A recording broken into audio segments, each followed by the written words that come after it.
Welcome to the beach at the Creative Sandbox. I'm Amy Cowan, and I run the Omnicom relationship for Google.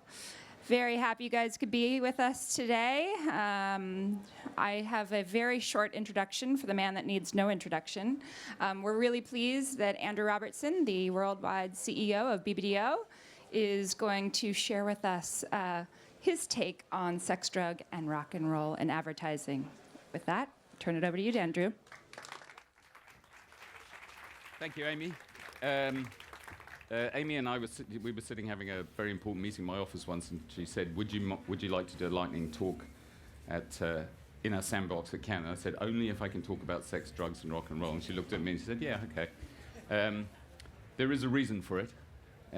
They are all connected: sex, drugs, rock and roll, and advertising, and importantly, not just here in Cannes, in the real world. That's how it all works. Because this is a Google venue, I'm going to start with some data, and the data has been put together by this man, who's one of the uber-boffins of our business. He's a great guy called Peter Field, who about 3 years ago did what I think is one of the most important pieces of work that was done. He analyzed 396 IPA Advertising Effectiveness Awards, and he separated out those that had been highly awarded creatively from those that hadn't. And the reason he did that was because he wanted to answer for once and for all the question, do awards matter? And since we're at Cannes, I'm happy to tell you that his conclusion was that they did. Remember, his universe was only work that had won effectiveness awards. So it's the top of the top anyway. And he proved with his work that highly awarded work was 10 times more efficient in that sample of 396 papers than that which had not been highly creatively awarded. But more interestingly than that, perhaps, he showed that work that was driven by emotion was the most efficient at generating profit. That's the bar on the right. Work that was using emotion was the most efficient at generating profit. In addition to talking about sex, drugs, rock and roll, and advertising, I'm going to do a bit of philosophy today, because I think we all got trapped offside by Plato. 3,000 years ago, the Greek philosophers figured out, they were very clever, really, because we now know it to be true. They figured out that we had both rational and emotional sides to our brain. The problem was they decided that we should allow the rational to override and control the emotional. And the image that they used for it was of a man in a chariot with horses. And the wild horses represented all of the dangerous emotions that we had, all of our appetites, all of our lusts, all of our longings, all of our desires.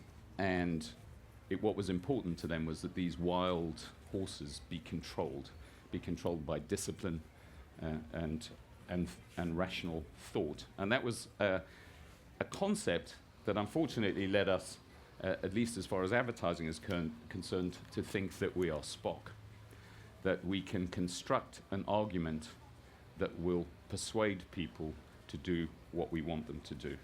Construct an argument, a rational argument that will persuade them to do what we want to do, when in fact, we are not Spock, we are Homer Simpson.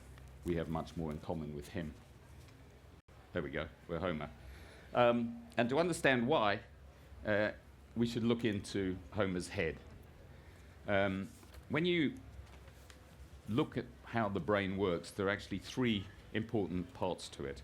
The first, and if you think of them as an ice cream cone with three different scoops on it, the first of these is the reptilian brain. And this is everything that we need for our species to survive. It controls body temperature and drives what is euphemistically referred to as the 4 Fs that are necessary for our survival: fight, flight, feed, and the fourth. The second scoop of ice cream is what's called the mammalian brain, the limbic system, and this is what enables us to have emotion. This is what enables us to create memories enables us to have and make connections with other people. And then finally, after that, you get to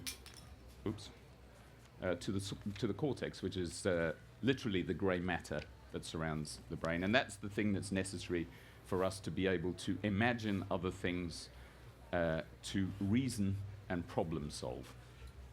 So that's a very good thing for us all to get to. But what we're all in the business is of getting people to choose brands. So I'm going to take a philosophical diversion here and tell a joke, which is a dangerous thing to do. Descartes, the philosopher, walked into a bar and asked for a scotch. And he was served the scotch, and he sat there thinking a bit. And then the barman said to him, "Can I get you another?" And Descartes said, "I think not," and disappeared in a puff of logic. Yeah, I wasn't sure about that one, but there is a link between that and my next slide, though, because there was an extraordinary book written by Antonio Damasio called Descartes' Error, which is about this very topic. And it's the curious case of Eliot. Eliot was a white-collar worker in the US who sadly had a tumor on his brain. The good news is they were able to surgically remove the tumor, and he survived, and he was fine. But what's interesting is the tumor was in the mammalian part of the brain. So when they took away this tumor, they took away part of his mammalian, part of the mammalian part of the brain, the second scoop of ice cream. And two things were observed. The first is he lost all emotion. They'd kind of expected that. He had no sense of happiness, joy, sadness, self-pity, none of that. He became Spock. He wasn't unhappy. He wasn't happy. He had no emotion in that state. But the second thing, which was more interesting and more relevant for us, is he completely lost his ability to make quick decisions. Completely lost his ability to make quick decisions, even on the tiniest of things. And there's a description in the book of how he was talking to his doctor, and his doctor offered him a choice of 2 appointments for their next session, one on the Tuesday afternoon and one on the Wednesday morning. And he couldn't decide between the two. He kept calculating the pros and cons of each of these 2 options, and he never got to decide between those 2 things. Simple little decision. And the reason for that is that he literally had analysis paralysis. Reason, rational logic leads to a conclusion, but it's our feelings that drive our action. Feelings drive action. And since he had none, he could not make that step. He couldn't make that choice. So we then have to figure out, well, how do we make that happen scientifically? And I'm going to talk to you about 2 chemicals that produce those kind of emotional responses. And this is where there's the connection to sex and drugs and rock and roll. The first of them is dopamine. Dopamine is the chemical that drives all things that involve achievement. It is actually something which is it's produced artificially as a result of taking drugs like cocaine, or to a limited degree coffee. And it's the same feeling that you get whenever there's a sense of triumph. If you're hunting, whether you're chasing somebody, anything that involves the thrill of the chase or the satisfaction of the kill produces dopamine in the brain. And therefore, what we need to think about is how do we produce dopamine as a result of our advertising? Because if you can create a rush of dopamine and attach it to your brand, and that dopamine is relevant to your brand, that will drive simple, fast decisions later on from that consumer, because we make decisions based on our feelings, and we want to attach positive feelings to that brand. You see dopamine, and there have been lots of tests being done on this, with things as simple as Candy Crush one of the reasons people play Candy Crush as much as they can is because when they do, they generate dopamine in their brains. And things as complex as Grand Theft Auto, the same thing. Constant chase, constant change of direction, constant reveal, constant surprise. All of those things generate dopamine. And I'm going to show you two pieces of work that I believe helped generate dopamine. All of this work that I'm going to show you is courtesy of YouTube, because that's why we're here. The first is a commercial that I found. I honestly don't know who made it. I don't know who made it, but I think it's absolutely fantastic, and it's zigging where others are zagging, because it's got nothing to do with soccer. It's actually a Nike cricket commercial.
Absolutely love that. Gives you a lot of dopamine. And Nike is a dopamine-driven brand. The second one I want to show you is something we did earlier this year for a Bud Light, another dopamine-driven brand. And also couldn't have happened without YouTube. All right, he's alone. I'll send her in. Hey, Hello. how are you? I'm very well. How are you? I'm Kelly. Ian. Ian? Ian, pleasure to meet you. If I give this to you, are you up for whatever happens next? 3 seconds ago, we gave Ian Rappaport a Bud Light and a choice. Ian is not an actor. He has no idea what's going to happen next. I think I could do that. All right, he's in the limo, Reggie. That's you. Hey, how are you? What's your name? Ian Rappaport. Ian.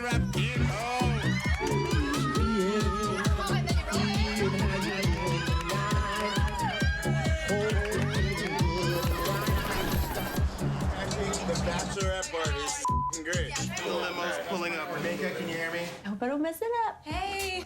Hi. Very Ian. nice to meet Minka, you. nice to meet you. Definitely know who you are. We need a coat for Ian. It's pretty awesome This looks being great. styled by Minka Kelly tonight. I wish I could come with you. I know, I wish you can too. Bye, guys. Minka, that was awesome.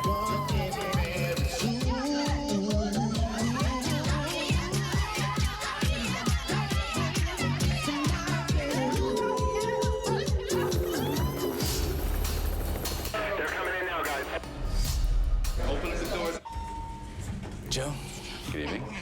Hello, Lily. Hey! There. Come on, it's Lily. Lily. Hey, Don. How are you? Hey, how's it going? Nice to see you. Are we wearing the same coat? Yeah, nice jacket. Stand by. Open the door. Door.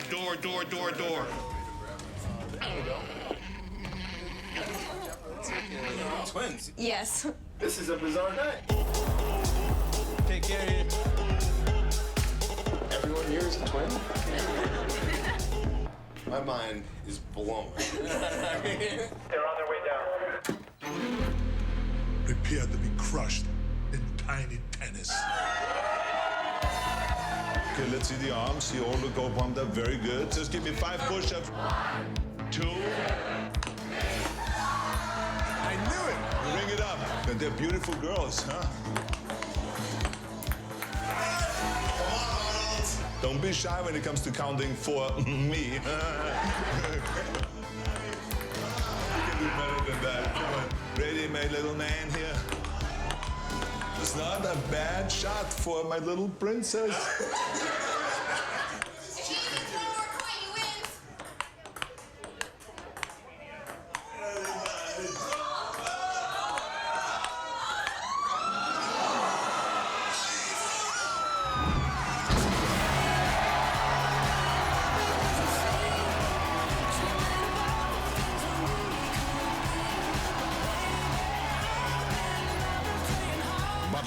perfect beer for when you somehow find yourself in a limo with Reggie Watts and some bachelorettes, then get styled by Minka Kelly before Don Cheadle, a llama named Lily, and the identical twin of the girl you just met take you to a party where you defeat Arnold Schwarzenegger in a sudden death ping pong match that puts you on stage with One Republic.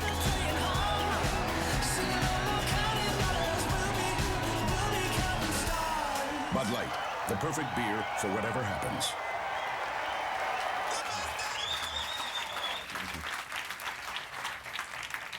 So good jolt of dopamine there, always a good thing. Now I'm going to change pace completely. I'm going to ask you to conduct a little experiment. It's going to make some of you feel uncomfortable, but I promise it'll be worth it. What I need you to do is lift your sunglasses and then find somebody that you're sitting next to, and I want you to shake their hand, hold their hand, and I'll tell you how long you've got to hold it for. And while you're holding it, you need to look into their eyes, okay? So find somebody, look into their eyes. Start doing it now. Keep looking. Okay, good. Well done. Here you go. Yep, you can stop now. You can have too much of a good thing. That feeling that you had is a result of oxytocin, which is the second important chemical that creates these emotional memes. Oxytocin is produced in vast quantities during childbirth and when you breastfeed. So it is the chemical of bonding, of trust, of love, whereas dopamine is the chemical of lust, the hunt, the thrill.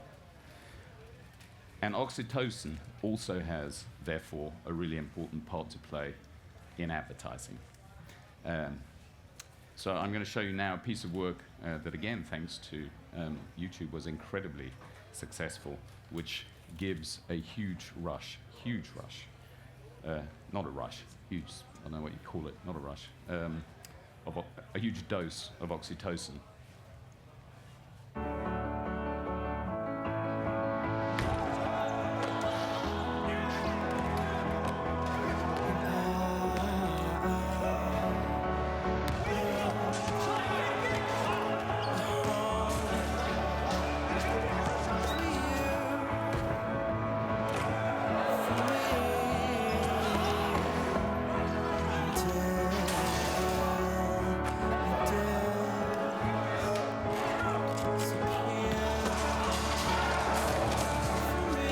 Dedication. Loyalty. Getting better at this, yeah. Next week, buddy. Friendship.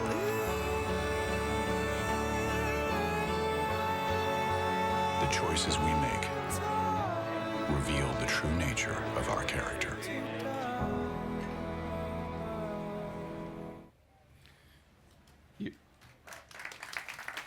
It's a good idea to put your sunglasses back on now, because oxytocin can be a bit upsetting. That work drove consumption of Guinness in the US by more than St. Patrick's Day does. That's the power of oxytocin.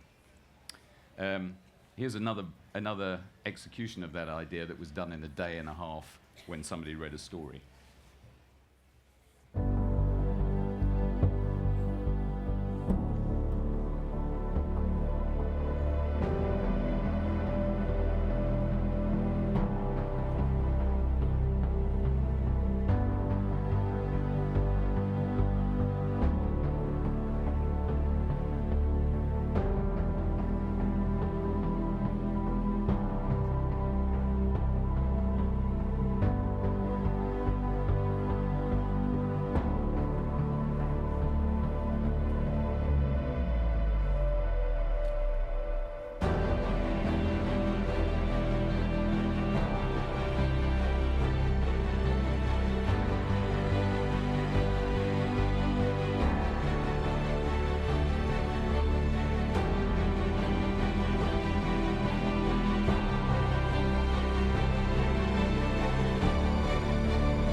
So that's my lightning talk. Reason leads to conclusion. Emotion leads to action. In everything we do, we should be looking for the dopamine or the oxytocin. And the great poet Maya Angelou died a couple of weeks ago, and she said something truly remarkable, which we should all remember. She said, "I've learned that people will forget what you said, people forget what you did, but people will never forget how you made them feel." And that's the essence of what we should be trying to do. Thank you very much.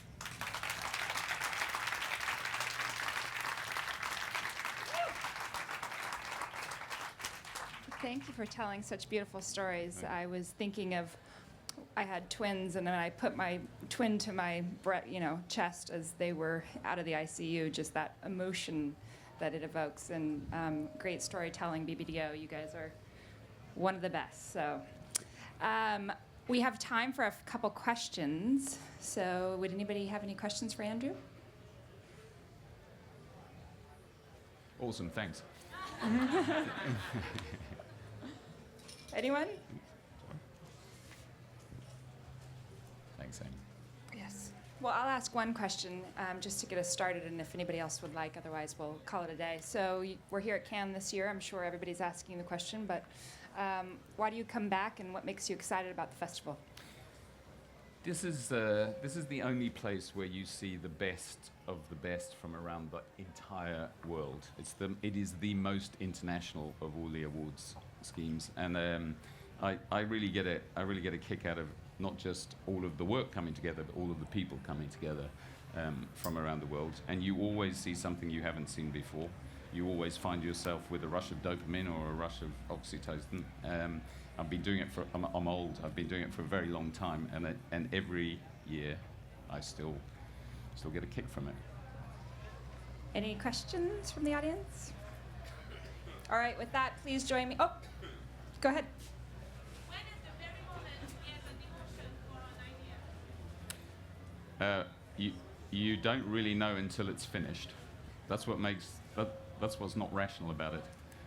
You have an idea, you have a feel, but you don't know until it's finished. And it's so easy to get it wrong. I'm going to do a plug now. At 4 o'clock this afternoon over in the Palais, David Lubars and Josie Paul are going to talk about the craft of emotion, particularly oxytocin. That's what they're going to be talking about. And it's so that those two twins, every little element of that could have made it go completely wrong.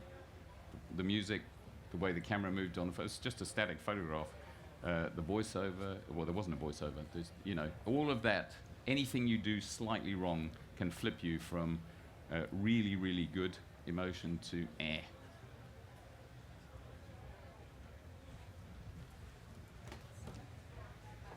Hi, Andrew. Yeah. My question would be, as the name of the lightning talk is about the drugs and sex and rock and roll, we can see in the music a lot of great guys keep rolling forever, but it must be very exhausting. What is your secret of keeping rock and rolling through all these years, and what's your inspiration? Thank you. Gosh, I feel like I've just attended my own retirement. No. I love the work. I love what I do. I still get a fantastic.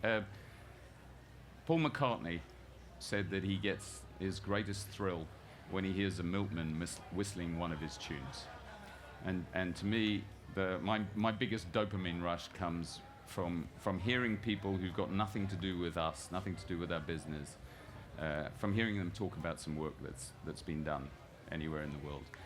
So I get a great thrill from that. I get a great thrill from being involved with as many clients as I'm lucky enough to be involved in, because I have extraordinary visibility into many different organizations, and I'm kind of curious about that. And then red wine and Ambien, basically. Okay. Yeah.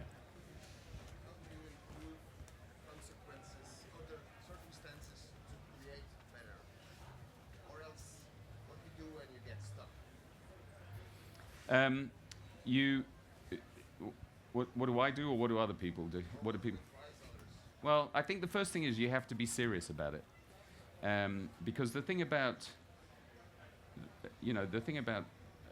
saying we're about the work, is you can't just declare it and then half do it. It has to drive everything that you do, every single day. In 287 offices on 1,200 clients, job by job.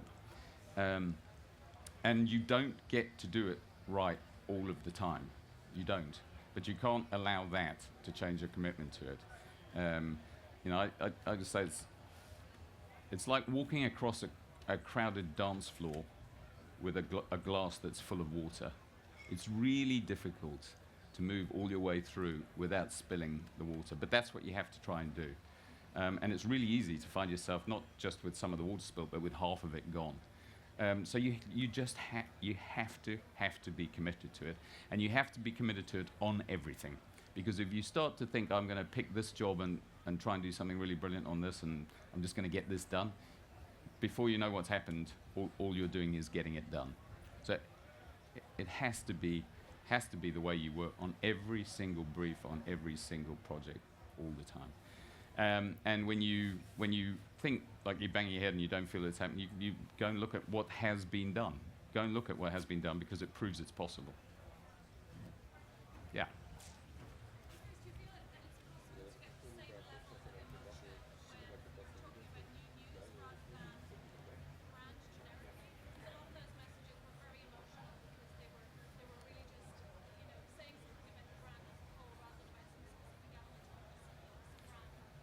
Yeah. So I'm sorry, just so that the other people on the other side of the room heard, she asked about, is it possible to come up with the same insights around how to create a story when it's new news versus something that's kind of a story that's of all time, if I did it job? Yeah. I actually think in a funny way it's easier, because if you think of how we live with news, it has a profound emotional effect on us all of the time, and we get completely addicted to stories that create some kind of emotional response. They're often really not rational. I was staggered, for example. No, this is a parallel, but the tragic loss of that Malaysian plane that ran as a story for 5 weeks, and CNN got their highest ratings in 10 years off the back of that story. Now it's awful bad news, but the reason for that was because it was so profound emotionally. That's why people kept going back, even though there was nothing new to report. So in some ways it's easier. I've got a quick one, Andrew. Nikki. Oh yeah, hello Nikki. Hi there. We know that dopamine and oxytocin are really, really important. What I want to know is, how do you use those secrets to actually manage your talent within BBDO? We don't yet, but I love the concept of having a dopamine test or something like that to see whether we should hire somebody or whether they're losing it. In terms of inspiring your people, inspiring millennials, which gets harder every year, I'm sure you have some secrets to share. No, honestly, it's the work. The work. That's what people respond to. So if you put something out that makes people respond the way some of you responded to some of the work, they're going to want to be part of that. And if they're not, they're not right for us. So it's sort of self-selecting. I should point out that Nikki's father once drugged me. I had a deviated. 25 years ago, I had a deviated septum, and he fixed it. Strange connections that you can make in. Strange connections you can make in camp. My dad made you better looking. Only in can. All right. Please join me in thanking Andrew Robertson for joining us on the Talk today. Thank you. Thanks a lot.